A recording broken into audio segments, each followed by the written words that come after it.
Hello and welcome to this week's video. Today we're looking at the YieldMax announcement for the 20th of August 2025.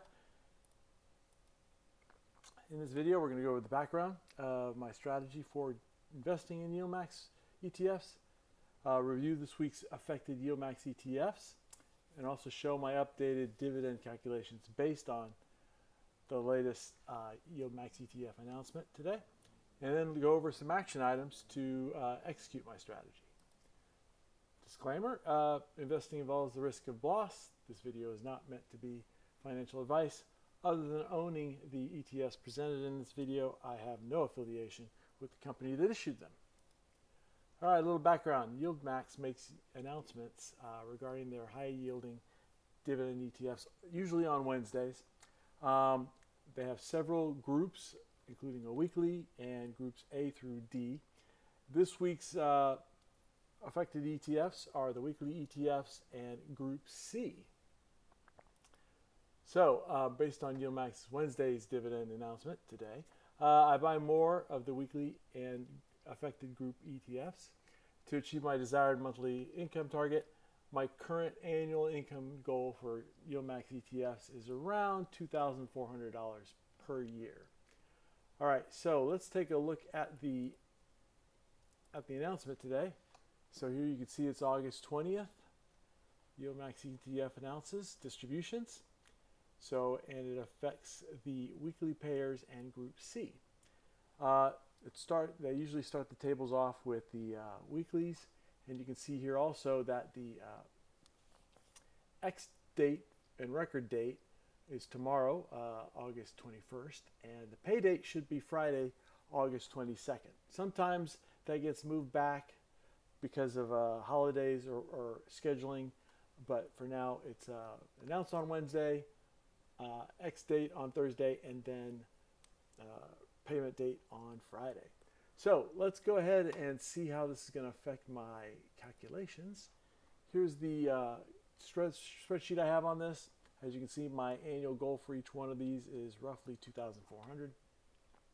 Shows the frequency, and it shows if it's a month. Well, YieldMax monthly to me means every 4 weeks. Obviously, other ETFs or dividend stocks go by either quarter or monthly or even weekly, but YieldMax goes every 4 weeks. So let's see how that. Let's put in the new numbers here. So the latest dividends are going away because it affects in it. Well, I either buy based on the latest dividend or the average, and usually the average. That way I know I'm getting at least my goal. So Control C. Let's go with Chippy. One thing also, they added a new ETF that I did not buy, and I will do that again later sometime.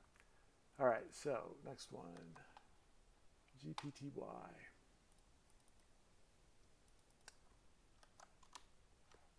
Okay, and LPGY. So the good thing is they're paying out. Ooh, seriously, I have to add.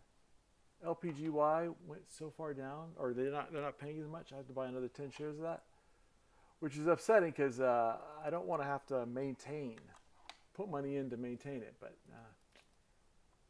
that's the problem with these high yield YieldMax ETFs, is they're so inconsistent sometimes. For whatever reason, sometimes it's not their fault, sometimes it's the underlying stock. But as you can see, you don't want to have to add funds. But if you have to, you have to. And that's my goal, is to these YieldMax ETFs can go to $1 a share, but as long as they're paying me my $2,400 per year, do I really care? Well, yes, I do, but at the same time, I still want the income because I'm going to retire soon.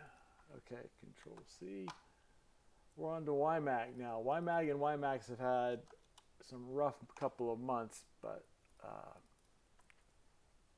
for sure YMAX had a rough week last week, but let's see if it bounced back a little bit today, this week, and it did. So don't have to add any funds to that. So far, only have to add $300 to this week. Now let's go on to the Group C. Abney. Now, I do definitely have to add funds here because this used to be $1,800. Now it's $2,400. So if I'm going to want that extra $600 per year, I'm definitely going to have to add shares. And so as you can see, I need to add $2,029 to that one. Next one is AMDY. This one, oh wow, AMDY did really well this week. But again, still have to add some funds. Next one is going to be Coney. Oh, Coney is not looking good.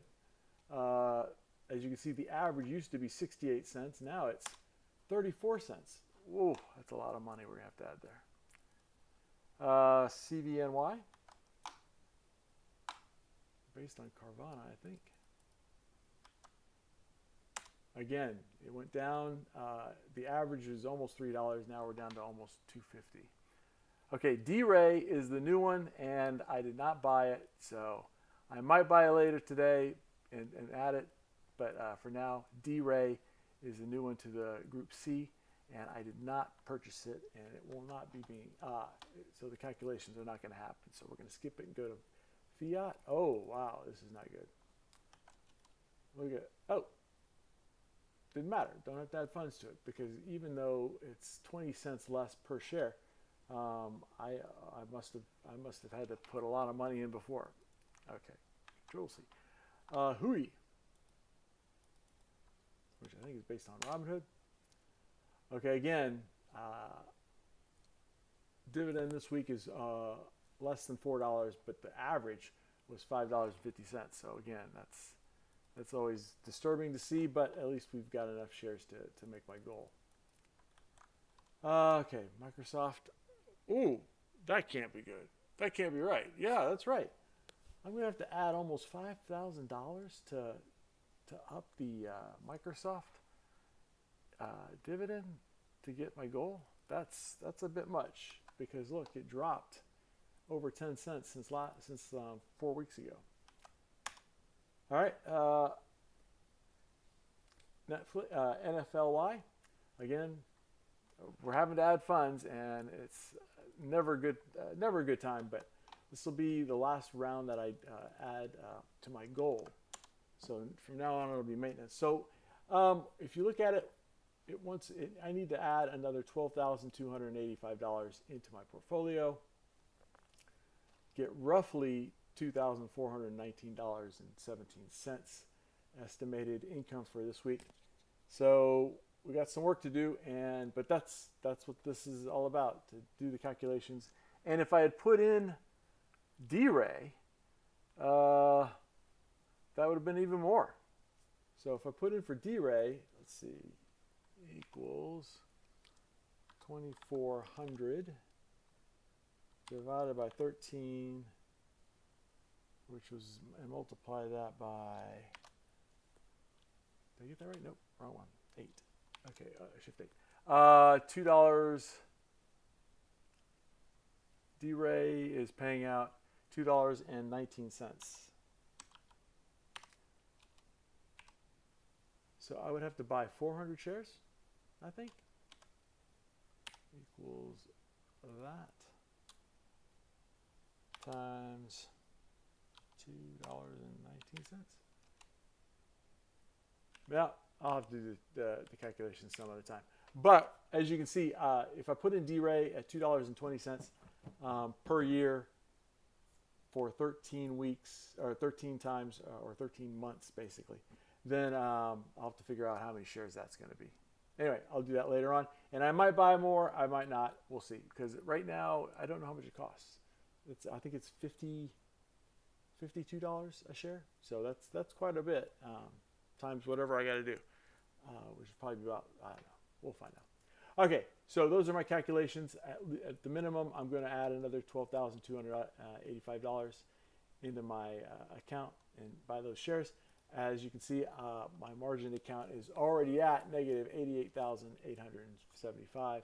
I want to keep that down, and I am keeping it relatively low, But as you can see, I'm going to go over $100,000 in debt to do this, and that'll be the calculations. And luckily, I won't get margin called or anything because I do have another $90,000 I can add into it, I think. But seeing this number go up is never a fun time.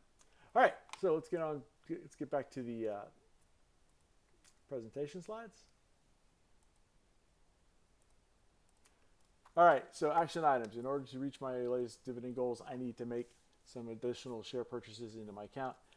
As we reviewed before, payout should be on Friday, the 22nd of August. So come back after the 22nd of August to see how much I actually received from my high yield dividend holdings in these calculations you just saw. I've been kind of lax the last couple weeks, but hope to get back on track this week. As long as I do the calculations, we'll get the payout videos going as well. All right, so please like, subscribe, and comment down below if you have any questions or comments. Also, if you want to see what I did last week for the calculations, click to the video playlist on the right. Thanks for watching, and I will see you in the next video. Thanks.